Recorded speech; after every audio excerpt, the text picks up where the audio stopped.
सुप्रभात बच्चों, मैं सोनिया सिंह हिंदी कक्षा में आप सभी का स्वागत करती हूँ। आज हम कविता 8 हम चलते सीना तान के का अध्ययन करेंगे, जिसके कवि हैं डॉक्टर हरिवंश राय बच्चन जी। यह जो कविता है यह देश प्रेम के ऊपर आधारित है। इस कविता के माध्यम से कवि हमारे भीतर देश भावना का निर्माण करना चाहते हैं। वे चाहते हैं कि हमारे भीतर समता, बंधुता, श्रम और देश प्रेम की भावना निर्माण हो। इसलिए उन्होंने इस कविता के माध्यम से बच्चों को यह बताया है कि किस प्रकार हमारे जो सैनिक हैं, जो हमारे किसान हैं, वह हमारे धरती के लिए कितना कष्ट उठाकर कार्य करते हैं। पुराने बात है जो 150 वर्ष तक हमारे देश में अंग्रेजों का राज्य था, उसके पहले मुगलों का राज्य था। तो हमारे जो सैनिक थे, हमारे जो शहीद लोग थे, उन्होंने उनका डटकर मुकाबला किया और हमें स्वतंत्रता दिलाई, और आज हम शान से हमारे देश में जी रहे हैं। कवि का यह कविता लिखने का एक ही उद्देश्य है कि हमें उन वीरों की जो शहीद हो गए हैं उन्हें हमें कभी नहीं भूलना चाहिए। उनके जो गौरव है, उनकी जो वीरता है, उसका गुणगान हमें हमेशा करते रहना चाहिए। उन्हें हमें हमेशा याद करते रहना चाहिए। तो आइए देखते हैं कविता का परिचय। डॉक्टर हरिवंश राय बच्चन जी यह मशहूर अभिनेता अमिताभ बच्चन के पिताजी हैं। उनका जन्म 27 नवंबर 1907 को हुआ इलाहाबाद में, उत्तर प्रदेश में। उनकी मृत्यु 18 जनवरी 2003 को हुई। उनकी जो प्रमुख रचनाएं हैं मधुशाला, मधुकलश, निशा निमंत्रण, क्या भूलूं क्या याद करूं, 10 द्वार से सोपान तक, नीड़ का निर्माण, फिर आदि। बच्चन जी हिंदी कविता में उत्तर छायावाद के प्रमुख कवि हैं। प्रस्तुत रचना के माध्यम से कवि ने समता, बंधुता एवं देश प्रेम की भावना के महत्व को प्रतिपादित किया है। इस कविता के माध्यम से कवि ने हमें कि किस प्रकार से व्यक्ति के बीच में समता होनी चाहिए, बंधुता होनी चाहिए, वो श्रम को हमेशा महत्व देना चाहिए, और सबसे मेन बात कि उसमें देश के प्रति प्रेम की भावना होनी चाहिए। इन सबको बच्चों के अंदर इन गुणों का निर्माण करने के लिए कविता की रचना की है। तो आइए देखते हैं कविता 8 हम चलते सीना तान के। धर्म अलग हो, जाति अलग हो, वर्ण अलग हो, भाषाएं, पर्वत सागर तट, वन मरुस्थल मैदानों से हम आए। फौजी वर्दी में हम सबसे पहले हिंदुस्तान के, भारत माता के बेटे हम चलते सीना तान के। अब पहली पंक्ति में कवि कहते हैं कि हमारे धर्म अलग हैं, हमारी जातियां अलग हैं, हमारे वर्ण भी अलग हैं, और न जाने कितनी सारी भाषाएं हमारे देश में बोली जाती हैं। हमारे जो सैनिक हैं वे अलग अलग प्रांतों से आए हैं, अलग अलग राज्यों से आए हैं। कोई पर्वत से आया है, कोई सागर तट से आया है, कोई वन मरुस्थल से आया है, कोई मैदानों से आया है। अर्थात कि कोई कश्मीर में रहता है, कोई कन्याकुमारी में रहता है, कोई राजस्थान में रहता है, कोई गुजरात में रहता है, कोई कलकत्ता में रहता है। न जाने कितने प्रांतों से हमारे जो सैनिक हैं वे अपने देश की रक्षा करने के लिए आए हैं। फौजी वर्दी में हम सबसे पहले हिंदुस्तान के। कवि कहते हैं कि ये चाहे कहीं से भी आए हो, चाहे उनकी भाषा अलग हो, उनका धर्म अलग हो, उनके वर्ण अलग हो, उनकी जो वेशभूषा है वह भी अलग हो, और न जाने वो कितने अलग अलग प्रांतों से आए हो, परंतु वह सबसे पहले जब देश की वर्दी पहनते हैं तो वह सबसे पहले हिंदुस्तान के हैं। वह किसी प्रांत के नहीं हैं, वे किसी जाति के नहीं हैं, वे किसी धर्म के नहीं हैं, वे हिंदुस्तान के हैं, और वह भारत माता के बेटे हैं। वे हमेशा सीना तान के ही चलते हैं, गर्व से अपना सीना सबके सामने तानते हैं और चलते हैं। वे भारत माता के सपूत हैं। आगे पंक्ति में कवि कहते हैं, हिंदुस्तान की जिसकी मिट्टी में हम खेले खाए हैं, जिसकी रचकन हमको ममता समता से अपनाए हैं, कर्ज चुकाने हैं हम उनको रचकन के एहसान के, भारत माता के बेटे हम चलते सीना तान के। दूसरी पंक्ति में कवि कहते हैं कि जिस हिंदुस्तान की मिट्टी में हम बचपन से खेले हैं और उसको कभी कभी खेलते खेलते हमने उस मिट्टी को खा भी लिया है, जिस मिट्टी ने हमारा लाल पोषण किया है, ऐसी मिट्टी को रचकन, रचकन का अर्थ होता है धूल, ऐसी रचकन ने, ऐसी मिट्टी ने हमें अपनी गोद में लिया है और बड़े ही प्यार से, ममता और समता से इस मिट्टी ने हमें अपनाया है। हमें उस पवित्र मिट्टी का, उस पवित्र माटी का कर्ज चुकाना है। यहाँ पे कवि कह रहे हैं कर्ज चुकाने हैं हम उन रचकन के एहसान के।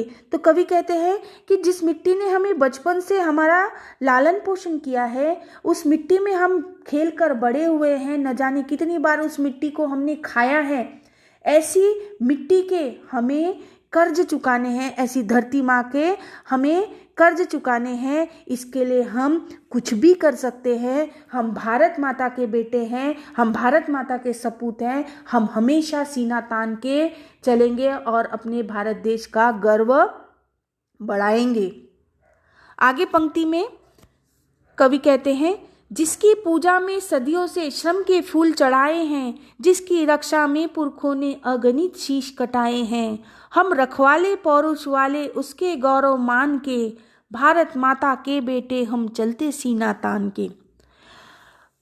अगली पंक्तियों में कवि कह रहे हैं कि जिस पूर्वज ने, न जाने हमारे जो पूर्वज थे, सदियों से, शताब्दियों से हमारे पूर्वजों ने इस भारत माता के चरणों को अपने खून पसीने से, अपनी मेहनत के, श्रम के फूल उनके चरणों में चढ़ाए हैं, और जिसकी रक्षा करने के लिए न जाने कितने पूर्वजों ने अपने शीश कटाए हैं, न जाने कितने शहीदों ने हंसते हंसते अपने शीश कटा दिए हैं। हम उसी भारत माता के गौरव के और सम्मान के, यहाँ पे दिया हुआ है, हम रखवाले पौरुष वाले उसके गौरव मान के। हम जो हैं, सैनिक कह रहे हैं, हम उसके जो भारत माता है उसके रखवाले हैं, उसकी पौरुष वाले ने। हमारे अंदर इतनी शक्ति है कि हम अपने भारत माता का जो गौरव है उसके मान की हमेशा रक्षा करेंगे। हम भारत माता के बेटे हैं, हम भारत माता के सपूत हैं, हम हमेशा गर्व से सीना तान कर चलेंगे। देखिए, कवि कहते हैं कि शताब्दियों से, न जाने कितने सदियों से हमारे पूर्वजों ने अपनी मेहनत करके, अपने श्रम करके, अपने श्रम के फूल, मेहनत के फूल भारत माता के चरणों में चढ़ाए हैं। न जाने कितने पुरखों ने, पुरखे मतलब कि हमारे जो पूर्वज हैं, उन्होंने न जाने कितने शीश हंसते हंसते उन्होंने अपनी भारत माता के ऊपर लुटा दिया है। ऐसे भारत माता के रखवाले हम हैं, उसके सम्मान के हम रखवाले हैं। कभी भी हम अपने भारत माता के गौरव को नीचे झुकने नहीं देंगे। हम भारत माता के सपूत हैं, हम हमेशा गर्व से सीना तान कर चलते हैं। आगे पंक्तियों में कवि कहते हैं, हम गिर जाएं किंतु न गिरने देंगे देश निशान को, हम मिट जाएं किंतु न मिटने देंगे हिंदुस्तान को, हम सबसे आगे रहते अवसर पर बलिदान के, भारत माता के बेटे हम चलते सीना तान के। कवि कहते हैं कि हम युद्ध भूमि में लड़ते लड़ते भले ही गिर जाएं, परंतु हम इस प्यारे निशान को, निशान का अर्थ होता है तिरंगा, हम देश के निशान को गिरने नहीं देंगे। हम युद्ध में लड़ते लड़ते भले ही गिर जाएंगे, परंतु अपने देश के तिरंगे को, अपने प्यारे तिरंगे को कभी गिरने नहीं देंगे।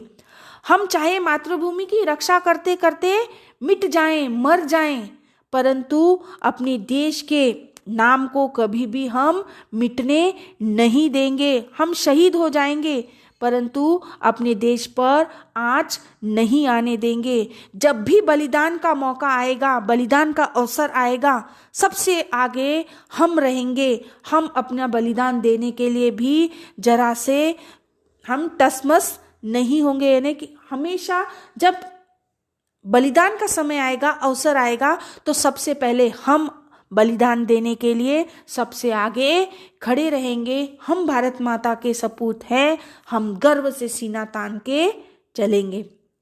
कवि कहते हैं कि युद्ध भूमि में जब भी हम लड़ते लड़ते अगर हम गिर जाएंगे, परंतु हमारे देश का जो तिरंगा है, प्यारा तिरंगा है, उसे हम कभी भी गिरने नहीं देंगे। चाहे मातृभूमि की रक्षा करते करते हम मिट जाएं, हमारे प्राण चले भी जाएं, परंतु हम अपने हिंदुस्तान के नाम को कभी भी मिटने नहीं देंगे। और जब बलिदान का अवसर आएगा, जब मातृभूमि हमारा बलिदान मांगेंगी, तो सबसे पहले हम अपना बलिदान देने के लिए सबसे आगे खड़े रहेंगे। हम भारत माता के सपूत हैं, हम हमेशा गर्व से सीना तान के चलेंगे। आगे पंक्ति में कवि कहते हैं, जो वीरत्व विवेक समर में हम सैनिक दिखलाएंगे, उसकी गाथाएं भारत के गांव नगर घर गाएंगे। अनगिन कंठों में गूंजेंगे बोल हमारे गान के, भारत माता के बेटे हम चलते सीना तान के। वीरत्व का अर्थ होता है वीरता, विवेक का अर्थ होता है बुद्धि, और समर का अर्थ होता है युद्ध। तो कवि कहते हैं कि जो हमारे सैनिक हैं, जो युद्ध भूमि में, समर में, युद्ध भूमि में अपने विवेक से, अपनी बुद्धि से और अपनी वीरता का जब प्रदर्शन करेंगे, दुश्मन को मार गिराएंगे, उनकी जो मार गिराने की, जो उनकी वीरता की जो कहानी है, वह गांव गांव, नगर नगर, घर घर में गाई जाएगी। उनकी वीरता की गाथाएं, गाथाएं का अर्थ होता है कहानी, उनकी वीरता की गाथाएं गांव गांव, नगर नगर, घर घर में गाई जाएगी। अनगिनत कंठों में, अनगिनत का मतलब होता है जिनको हम गिन भी नहीं सकते, ऐसे कंठों से गूंजेंगे हमारे भारत देश की महानता के गाने, कि किस प्रकार हमारे सपूतों ने वीरता दिखाई, अपने विवेक से, अपनी बुद्धि से युद्ध में अपने दुश्मनों को धूल चटा दी। ऐसी कहानियाँ गांव गांव, नगर नगर और घर घर लोगों के कंठों से, लोगों के मुंह से उनके महानता की, हम उनकी वीरता की कहानी, उनके वीरता के गाने लोग गाएंगे। हम भारत माता के सपूत हैं, हम चलते सीना तान के, गर्व से हम अपना सीना तान कर चलते हैं कि हम उस भारत माता के बेटे हैं जो समता और ममता से सभी को अपनाए हुए हैं। कोई भी धर्म हो, जाति हो, वर्ण हो, सभी को उनने समानता से अपनाया है। ऐसे भारत माता के हम बेटे हैं, इसलिए हम भी उस भारत माता के गौरव का कभी भी उसको नीचे नहीं झुकने देंगे। हम भारत माता के बेटे हैं, हमेशा सीना तान के चलेंगे। यहाँ पर यह कविता समाप्त होती है। आशा करती हूँ कि आप सभी को यह कविता अच्छे से समझी होगी। धन्यवाद।